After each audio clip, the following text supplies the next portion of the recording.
Yang dianjurkan pada malam nisfu Sya'ban itu berdoa. Berdoa pada malam nisfu Sya'ban. Qala Imam As-Suyuti meriwayatkan di mana Rasulullah SAW bersabda, diriwayatkan oleh Imam As-Suyuti di dalam kitab Al-Jami' an Ibni Asakir an Abi Umamah, khamsu layalin la yuraddu fihinna du'a. Ini juga diriwayatkan oleh Imam Asy-Syafi'i. Riwayat ini juga diriwayatkan oleh Imam Asy-Syafi'i.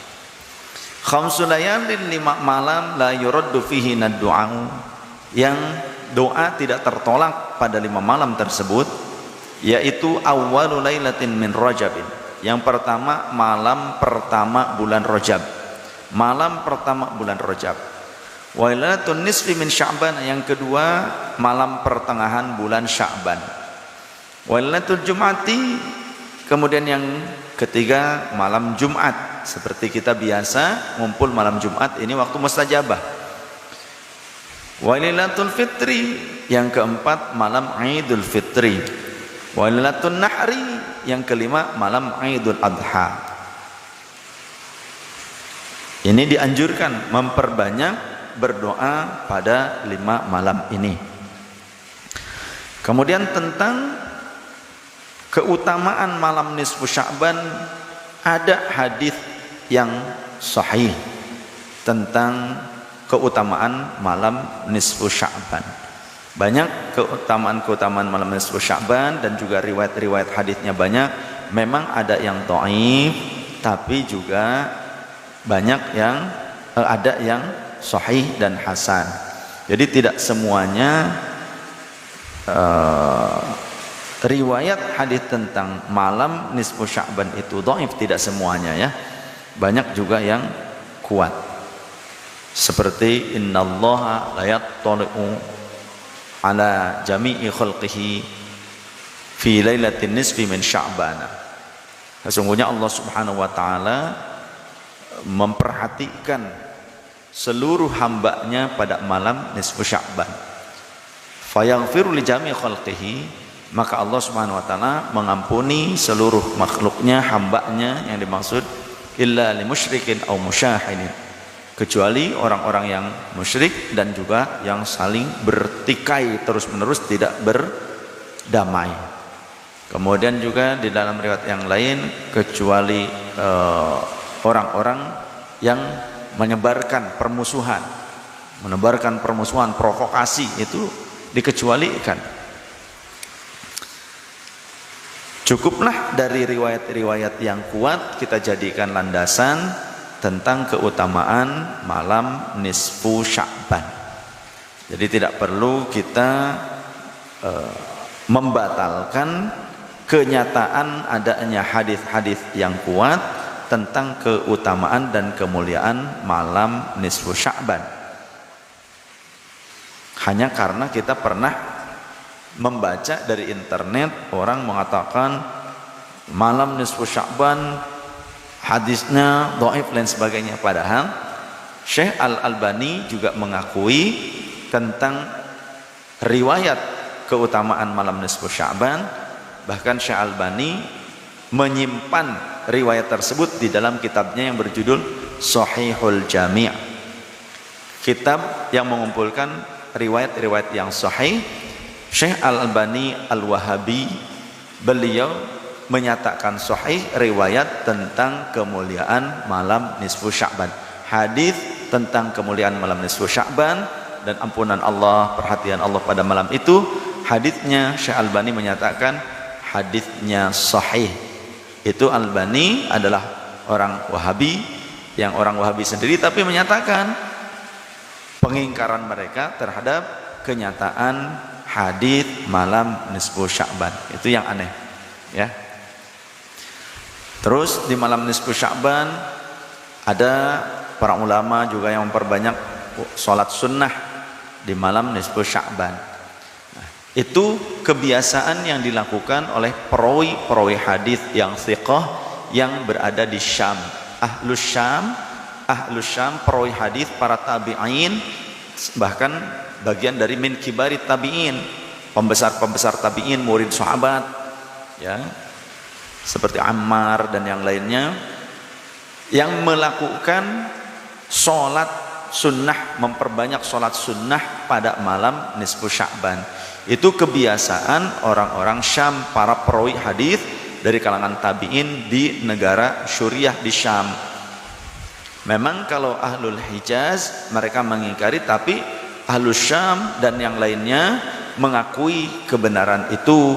Artinya kebiasaan tabi'in tersebut tidak diingkari, karena yang melakukannya juga para perawi thiqah, para tabi'in yang masuk kategori perawi thiqah. Lantas bagaimana kalau kita melakukan sholat sunnah di malam nisfu Sya'ban? Jangan dikatakan itu sholat nisfu Sya'ban, jangan.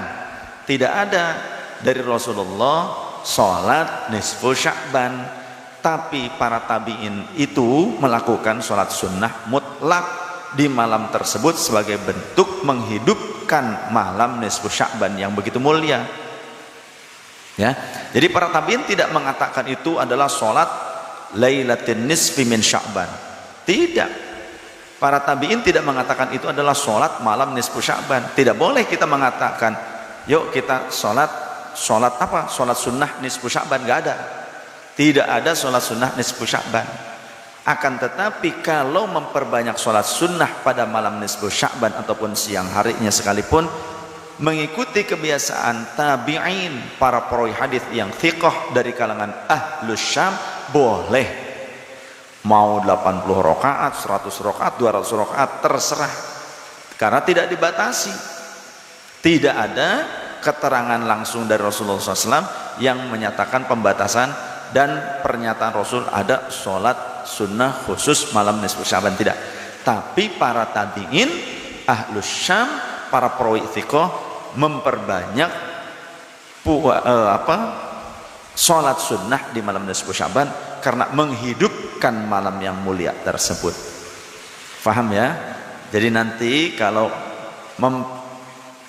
mengisi malam nisfu Sya'ban dengan sholat sunnah apa saja, qiyamul lail, entah tahajud ke, entah sholat taubat ke, sholat mutlak ke, sholat hajat ke, sholat tasbih ke, boleh.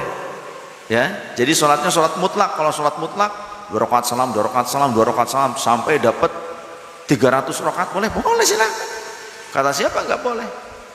Imam Malik tiap malam, bukan cuma malam nisfu Sya'ban, Imam Malik tiap malam sholat sunnahnya dalam satu riwayat 800 rakaat, dalam riwayat yang lain 300 rakaat. Kemudian Al-Imam Ali Zainal Abidin bin Sayyidina Husain as-Sibtin Nabi sallallahu alaihi wasallam, putra Sayyidina Husain, namanya Al-Imam Ali Zainal Abidin. Beliau itu di dalam suatu riwayat sholat sunnahnya setiap malam 1000 rakaat. Kemudian ada perawi hadis yang lain, ya, Ibnul Maimun. Al-Imam Ibnul Maimun itu dalam kurun 17 hari beliau sholat sebanyak 17.000 rakaat. Artinya setiap malamnya itu sholat malamnya 1000 rakaat. Itu perawi thiqah di dalam kitab Sahih Bukhari dan Sahih Muslim. Ya, Al-Imam Ibnul Maimun, Maimun bin Mihran kalau tidak salah, atau Mihran bin Maimun, antara itu. Ya. Mihran Ibnul Maimun, kalau tidak salah itu. Beliau sholatnya dalam kurun 17 hari itu 17.000 rakaat. Kita berapa rakaat? Sholat sunnahnya di luar yang fardu. Nah, apakah pernah Rasulullah mengajarkan itu? Kemudian apakah Anda berani mengatakan hal ini bid'ah, sesat, sedangkan Anda pakai kitab Sahih Bukhari, dan di dalam Sahih Bukhari ada perawi ini, dinyatakan perawi yang thiqah oleh para ulama ahli hadis. Bagaimana kita menyikapinya? Kan bingung. Makanya jangan jadi Wahabi, stres, kata saya juga, nanti bisa gila. Satu sisi anti dengan bid'ah hasanah, tapi di sisi lain pakai kitab Sahih Bukhari, Sahih Muslim. Yang proi-proinya ada yang melakukan bid'ah hasanah, sholat dalam kurun 17 hari sebanyak 17.000 rakaat sholat sunnahnya. Ada yang sholat tiap malamnya 800 rakaat, ada yang tiap malamnya 300 rakaat sholat sunnahnya. Kan bingung akhirnya. Tapi ini proi thiqah, para ulama ahli hadis, Imam Bukhari, Imam Muslim meriwayatkan itu. Tapi kita menyatakan semua bid'ah itu tidak ada yang hasanah, itu buruk, menyesatkan dan akan memasukkan ke dalam neraka. Tapi kita pakai Sahih Bukhari, yang proinya ada yang melakukan bid'ah hasanah, kan bingung nantinya, bingung. Untungnya masih pakai Sahih Bukharinya terjemahan, belum mempelajari tentang riwayah dan diroyah. Kalau sudah sampai mempelajari riwayah, bikin stres dia tuh, bikin stres. Ya, makanya Wahabi mungkin nggak mau pelajari ilmu riwayah dan diroyah, cukup terjemahan doang, tekstual doang. Karena kalau mempelajari ilmu riwayah dan diroyahnya, nanti akan bertolak belakang dengan akidah dia, dengan i'tiqad dia, keyakinan dia. Perawi ini sih kok, tapi dia melakukan bid'ah hasanah, kan bingung kan? Wah, bingung, mau bertolak belakang. Akhirnya seperti orang Wahabi yang di blok W itu, yang nendangin istri sama anaknya itu, atau yang di blok N yang mau menggorok ibunya. Jadi saking stres. Ya kita ngajinya bener, kitabnya Syarah Sahih Muslimnya ada, kitabnya ya, kitab Al-Fiqhul Islam wa Adillatuh juga ada, kitab-kitab syarah hadis kita ada, kita semuanya ada kok, dan bisa dibuktikan. Jadi kenapa juga kok kita malah justru tidak percaya, tidak yakin dengan guru yang sanad ilmunya muttasil sampai Rasulullah dan kitabnya jelas ada. Ini bukan terjemahan seperti ini kan, masih bahasa Arab.